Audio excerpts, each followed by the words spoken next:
Muy buenas tardes, muy buenos días, muy buenas noches a quien nos esté mirando en este momento.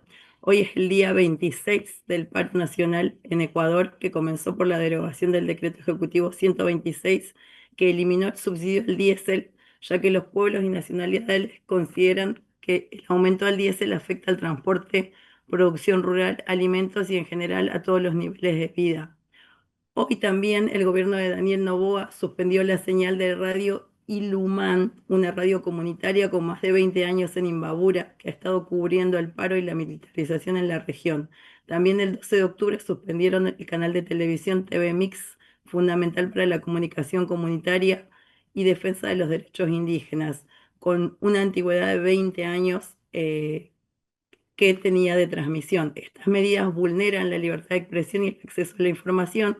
Es por eso que desde este espacio de medios libres de la Vía Yala realizamos el segundo cadenazo en apoyo al pueblo ecuatoriano para contrarrestar la narrativa oficial que criminaliza a los movilizados, entre otras cosas llamándolos terroristas, y que trata de ocultar estas movilizaciones que se dan sobre todo en la provincia de Imbabura. Nos encontramos en este momento y agradecemos la presencia de la compañera Marta Turrequez, presidenta de la Unión de Organizaciones Campesinas Indígenas de Cotacachi, UNORCAC.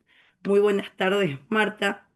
Eh, Te agradecemos que nos puedas acompañar y te dejamos la primera pregunta para que nos cuentes qué es la UNORCAC, qué es la FISI, qué es la CONAIE y en realidad cómo se organizan los pueblos y nacionalidades en el Ecuador para que nosotros desde todo el continente podamos comprender cómo se dan estas movilizaciones en el plano de estas organizaciones. Muy buenas tardes, Marta. Bueno, muchas gracias por la invitación. Me presento, soy la vocera de la Unión de Organizaciones Campesinas e Indígenas de Cotacachi, UNORCAG. En esta oportunidad, un poquito para dar realce a lo que significa nuestra organización. Es una organización a nivel cantonal de la provincia de Imbabura, Cantón Cotacachi, con, que abarca en este sentido 48 comunidades que son de hecho y derecho, y tenemos también organizaciones que están agrupados a través del Comité de Mujeres de UNORCAG y las juntas administradoras de agua potable y de riego. En ese sentido, la estructura de la UNORCAG tiene su base o está anclado a la Federación Provincial FICAPI y también a nivel nacional a la FENOCIN. Esa es nuestra estructura organizativa, tanto cantonal, provincial y nacional. ¿Cómo es la organización? A nivel de Ecuador tenemos organizaciones que tienen y abarcan a pueblos y nacionalidades de territorios que están vinculados en costa, sierra y Amazonía.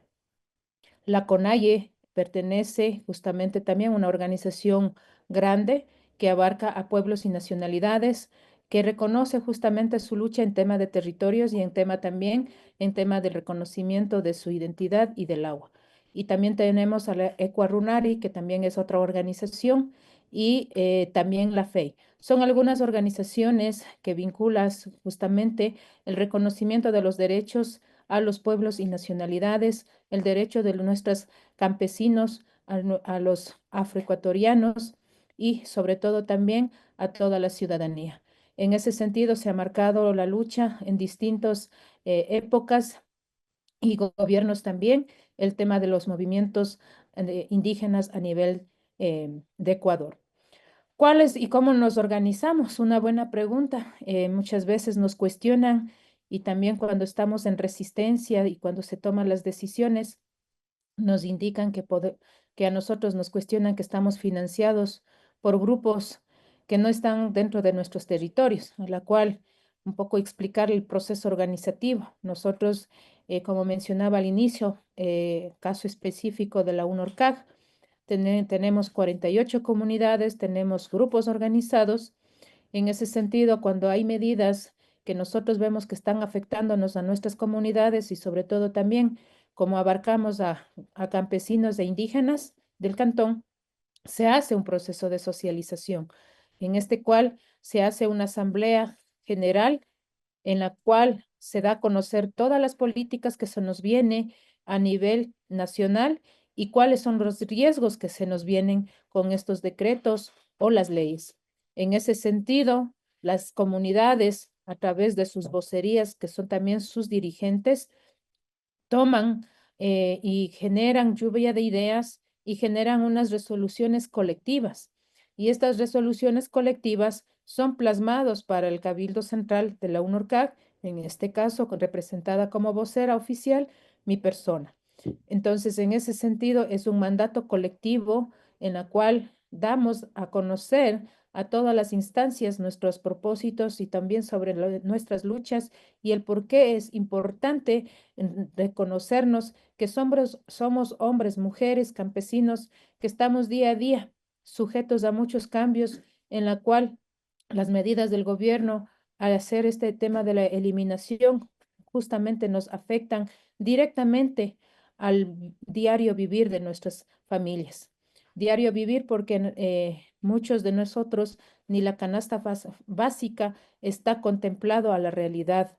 Entonces, en ese sentido, se ha levantado nuestras comunidades, se han dado este giro importante a nivel nacional y estamos en pie de lucha en este momento.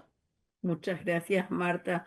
Hay una cuestión que nosotros vimos el día 15 con una movilización muy grande, bueno, en la provincia de Imbabura, pero además en Quito, y con jóvenes estudiantes que se habían empezado a levantar en la universidad. Ese día fue un día de mucha represión. Perdón, el día 14, el día anterior. El 15 se da la reunión con con dirigencias de la CONAIE y con el gobierno. Y a partir de allí el discurso oficial es que se había levantado el paro. Horas después vemos que desde las bases, desde las asambleas y también la misma CONAIE indica que nunca los llamaron a una reunión y que no se había levantado el paro, que el paro sigue. Entonces, por ahí nos gustaría que nos explique eh, cuáles serían las formas en que el gobierno tendría que llamar a un diálogo, teniendo en cuenta que hasta ahora se niega, por lo que vemos el presidente o las altas autoridades, a llamar a un diálogo, y cómo esperan ustedes que sean esas instancias, ¿no? Si simplemente es firmar una documentación donde se abren mesas técnicas o qué es lo que esperan ustedes con esta lucha. Nosotros estamos claros cuál es el por qué nos levantamos y digo levantamos, hicimos un levantamiento de voz en donde estamos reclamando el tema de que sea reconocido adecuadamente y no sean afectados nuestras familias con esta eliminación del decreto del 126, en la cual justamente eliminan el subsidio que muchos de nuestros campesinos y campesinas, si estamos hablando, por ejemplo, de productores pequeños, no estamos hablando de productores grandes, ¿no? En general, en Cantón Cotacachi tenemos agricultores que están vinculados sobre todo con el enfoque de agricultura familiar y campesina. Son pequeños huertos que día a día producen y estas son compartidas justamente en las ferias. Tenemos un sistema económico circular que nos permite justamente analizar todas estas situaciones. Entonces, al momento que se limitan, por ejemplo, las comunidades no son cercas a las ciudades del Cotacachi, y eso es un ejemplo que pongo solo en este territorio, y esta es afectación a nivel de todas las provincias y en todos los territorios del Ecuador. Si nosotros que hablamos de una agricultura vinculado a la agricultura familiar campesina, el flete que le corresponde no es la misma. Entonces, eso es ya una afectación directa en este caso al productor. Claro, en este caso, los consumidores toca también elevar el precio. Entonces, ya es una afectación del productor al consumidor.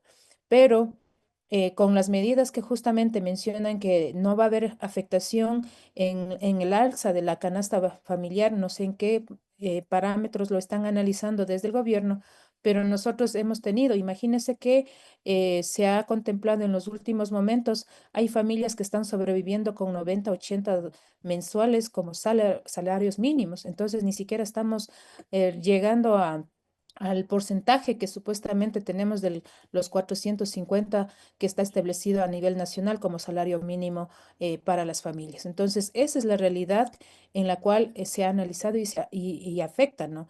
Entonces, cuando estamos hablando desde ese tema, nosotros también indicamos. Ha habido algunas represiones muy fuertes, si iniciamos con la fecha 22 de septiembre, tuvimos el otro episodio más fuerte, sobre todo en la provincia de Imbabura, Cantón Cotacachi, es el tema del 28 de septiembre, donde aquí sí puedo decir que fue un asesinato directo por parte del Estado a nuestro compañero líder, hermano, que vivía en nuestras comunidades, que tenía toda esta sabiduría y fue en este momento asesinado.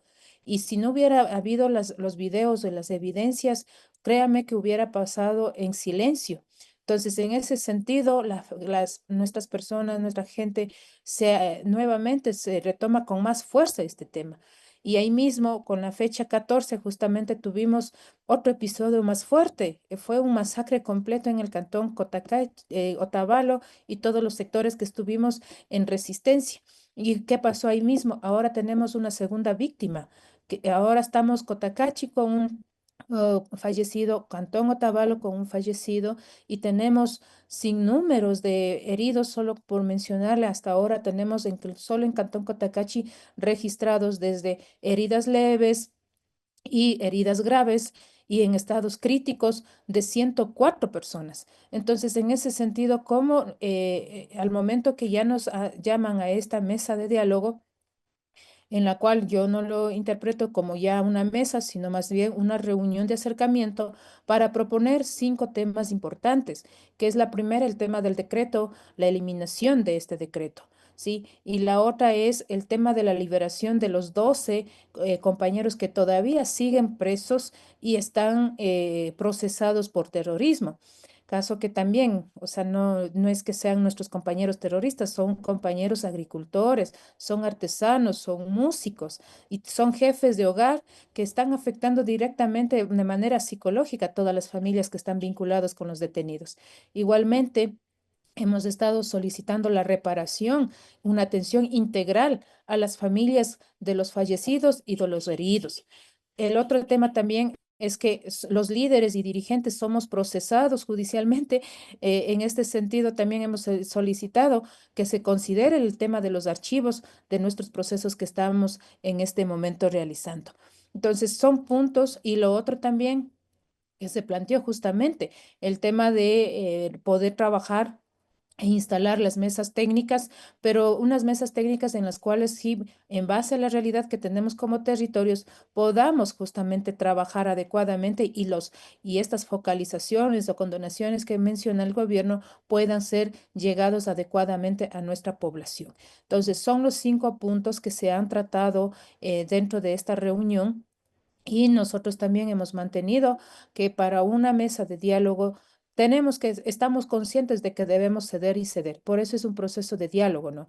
Pero dentro de este proceso de diálogo también, como UNORCAG y como vocera, mencioné que debe ser importante tener las garantías necesarias. ¿A qué me refiero a las garantías? Que debe existir un mediador que no sea ni del gobierno, a favor del gobierno ni a favor de las organizaciones, sino que se y busque una instancia adecuada de organismos internacionales que ya anteriormente lo han hecho y también puede ser desde la iglesia, ¿no? Entonces, en ese sentido, se solicitó de esta manera y también unos acuerdos mínimos que se puedan generar en una acta de ayuda, memoria, en tal caso le podríamos decir, de esa reunión para iniciar ya con el proceso de diálogo. Entonces, eso pasó el día 15 de octubre, que estuvimos también en la ciudad de Otavalo, nosotros también como un ORCAC fuimos invitados con poca reducción de cupos, eso sí les quiero mencionar, nosotros al ser una estructura fuera de la FISI, a nosotros nos generaron un cupo mínimo, pero sin embargo también por estar en esta resistencia y hemos estado también en la lucha y exigiendo también todos nuestros derechos, también hemos estado presente en la mesa. Eso es lo que podría manifestar en este momento. Muy bien.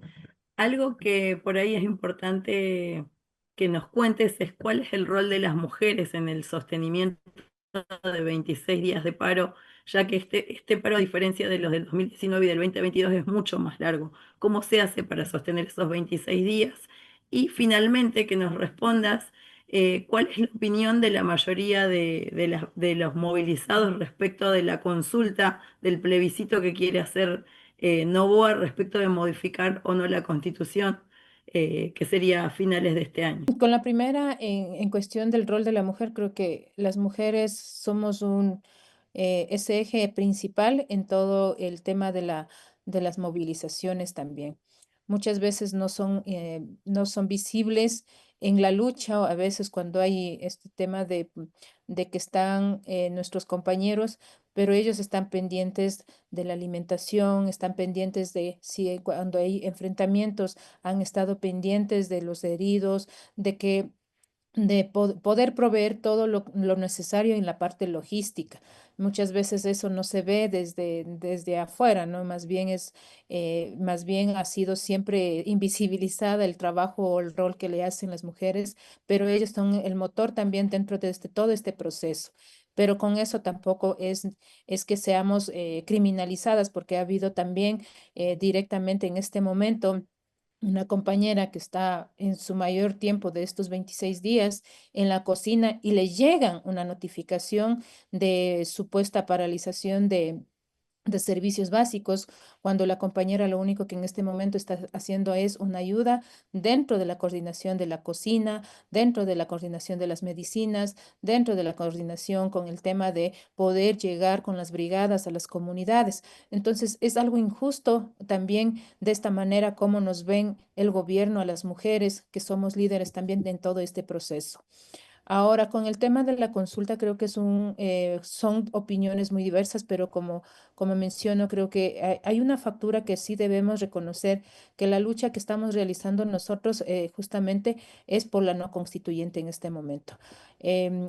Con este nuevo también nosotros tenemos un análisis que está en peligro, sobre todo nuestros derechos colectivos como pueblos y nacionalidades, que no ha sido tampoco una lucha de hoy día, ¿no? Sino más bien ha sido una lucha histórica de los años, desde 533 años que vienen en resistencia a nuestros movimientos indígenas y se ha ganado poco a poco nuestros derechos. Si hablamos nosotros en las constituciones iniciales, ni siquiera las mujeres éramos conocidas. Sí, hablando de manera general, mestizos, indígenas y afros como mujeres ni siquiera éramos consideradas como ciudadanas. Y más aún cuando somos de pueblos y nacionalidades, teníamos doble vulnerabilidad o doble reconocimiento de nuestros derechos. Entonces, eso también han pasado muchas compañeras líderes que han dado su voz y han mencionado que también somos seres humanos, también somos pensantes y somos el eje principal también en la motriz económica de todo el sistema económico de los países, de los territorios y comunitarios.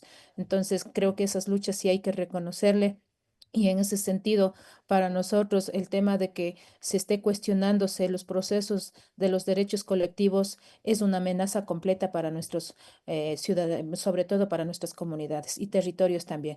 Hemos ganado y hemos avanzado en estos derechos y no debemos permitir el retroceso de estos derechos que hemos conseguido con la lucha y la sangre de nuestros compañeros que ya se han adelantado. Algo que también nos interesaría saber, conocer, es la cuestión de cómo se da, más allá del anuncio del gobierno que el paro había terminado y del anuncio también de cierto grupo de la dirigencia, cómo se da esa noche en las asambleas, en los distintos lugares, la decisión de continuar con el paro. Y que nos cuentes en este momento qué es lo que se viene hablando, ¿no? Continuar hasta cuándo, continuar en qué términos, ya que desde el gobierno vemos que sigue habiendo una falta de, ¿cómo sería? Una falta de interés respecto del diálogo, ¿no? Y vemos también situaciones de discriminación, situaciones de criminalización, y tampoco que se incluye a las otras poblaciones como los afros o los montubios, vos me dirás, que también están en este paro, ¿no? Pareciera que simplemente son comunidades indígenas de Imbabura. Pero bueno, contanos vos cómo es. En realidad, la lucha debería ser para todos, ¿no? Sin embargo, en este momento sentimos que también las estrategias políticas y comunicaciones que ha generado el gobierno ha hecho que también las mismas bases nos hayamos debilitado, ¿no? Con eso no quiere decir que hayamos perdido nuestros principios como pueblos y nacionalidades. Sin embargo, las estrategias, por ejemplo, el darles a ciertos bonos, el generar ciertas maquinarias, y además también muchos de nuestros compañeros ya indígenas tienen capacidades en tema de profesionales que tenemos con muchas capacidades en diferentes áreas y los cuales también están vinculados directamente también dentro del Estado, ¿no? Del gobierno. En ese sentido también ha hecho que todos estos aspectos hagan una división dentro de los movimientos indígenas y existan, ¿no? Estas rupturas. Entonces, en ese sentido, al no tener una claridad de vocerías, hace que también los movimientos se debiliten. Sin embargo, las asambleas. Sin embargo, el rol del trabajo que ejercen nuestros pueblos están vivos, están en este momento. Entonces, con este reconocimiento y todos los roles que se viene realizando, para nosotros, y como vocera puedo mencionar, no puedo pensar individualmente como Marta, ¿no? En este caso, sino que dentro de una mesa de diálogo, por ejemplo, tiene que ser consensuado de manera colectiva y ese consenso es la que se debe plasmarse en estas mesas de diálogo. Entonces, cuando mencionan que existe el paro, que termina el paro, era no consensuada con las bases. Entonces, en ese sentido, eh, muchos de nosotros también como dirigentes, había un poco también de tensiones internas con las demás organizaciones que estuvieron presentes, en la cual no se llegaron a los acuerdos como deberíamos haber efectuado, ¿no? Entonces, eso es también aprender también dentro de estos procesos como organizaciones y que debemos también sentir que quien nos ampara, quien nos respalda a nosotros y quien nos da las fuerzas son nuestras bases.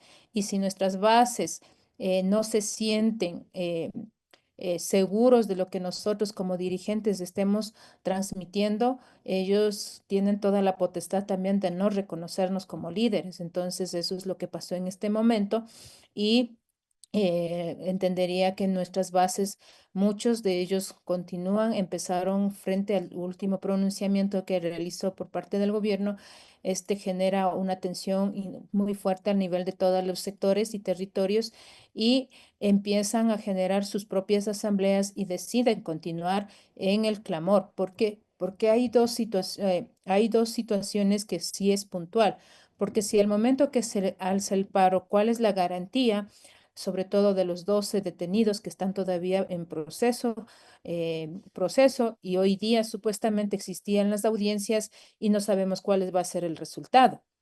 El otro tema también, si no se lanza el tema de levantarnos el paro, ¿cuál es la garantía de generar las estrategias adecuadas sobre el decreto? Porque nosotros hemos solicitado también que el decreto 126, si bien es cierto, hay un pronunciamiento por parte del gobierno que no va a ceder en el tema de la eliminación, pero debería existir una respuesta al clamor que estamos realizando como organizaciones frente a este pedido. En ese sentido, es que no hay una claridad de respuesta y por eso las bases se sienten que no se ha escuchado el clamor de esta lucha y deciden continuar en tema de resistencia en los puntos estratégicos que hasta el momento se han mantenido. Muchas gracias, Marta. Despedimos a Marta. Tú, tú que Tú que eres presidenta de la UNORCAC, le agradecemos por compartir su palabra y la fuerza organizativa del pueblo de Cotacachi. Desde Medios Libres de la Via Yala, reafirmamos nuestro compromiso con las voces que defienden la vida y los territorios. Los invitamos a sumarse y difundir este segundo cadenazo continental para romper con el cerco mediático y acompañar al pueblo ecuatoriano en su lucha por la dignidad, la vida y que va en contra de las medidas de ajuste del gobierno de Daniel Noboa. Marta, le dejamos un minuto para que diga lo que usted quiera comunicar a los pueblos del continente, ¿no? Porque no sabemos dónde van a ver y quiénes van a transmitir esta entrevista. Antes de olvidarme, sí quiero solidarizarme con la radio comunitaria Radio Ilumán. En realidad eso es cortarnos nuestra voz, es cortar toda nuestra información comunitaria. Son años que hemos tenido esta vinculación, las comunidades con esta radio, y es lamentable que nos quieran desinformar y solo tener canales oficiales del gobierno y desinformando a la ciudadanía. En ese sentido, la lucha sigue a pesar de todas las estrategias que se vayan realizando. Nosotros somos unos pueblos unidos. Cuando hay que conseguir algo con dignidad también. Y en ese sentido, más bien a quienes escuchen, si son ecuatorianos, ecuatorianas, también sumarse a esta gran lucha, que la lucha no es solo de hoy día, sino también en los que nos vienen. Hay grandes desafíos en la constituyente. Es necesario revisar adecuadamente, pero en el momento actual que estamos con el gobierno no es confiable, y en ese sentido no nos garantizan los derechos adecuados para nosotros como ciudadanos ecuatorianos. Y a los demás, que la lucha siempre ha sido lamentablemente de esta manera. eh, cualquier resultado, cualquier derecho que se ha conseguido ha sido en base a esta lucha, y debemos continuarlo de esta manera y fuerza, y es lo que en este momento necesitamos también, y transmitir a nuestros hombres y mujeres de las distintas comunidades que nos están escuchando, de las organizaciones, que que la unión es la única herramienta que nos hace más fuertes, y divididos no vamos a lograr. Entonces, mi mensaje es que nos sigamos uniéndonos todos los pueblos y territorios para la defensa de todos nuestros derechos colectivos, nuestros derechos de la Pachamama, nuestros derechos al ambiente, al agua, todo sea reconocido y continúe en el avance de todos estos derechos. Muchas gracias. Bueno, muchas gracias Marta, muchas gracias a todos los que nos acompañaron en este segundo cadenazo. Los invitamos seguramente la semana que viene a participar en un tercer cadenazo. Gracias, buenas noches, buenas tardes.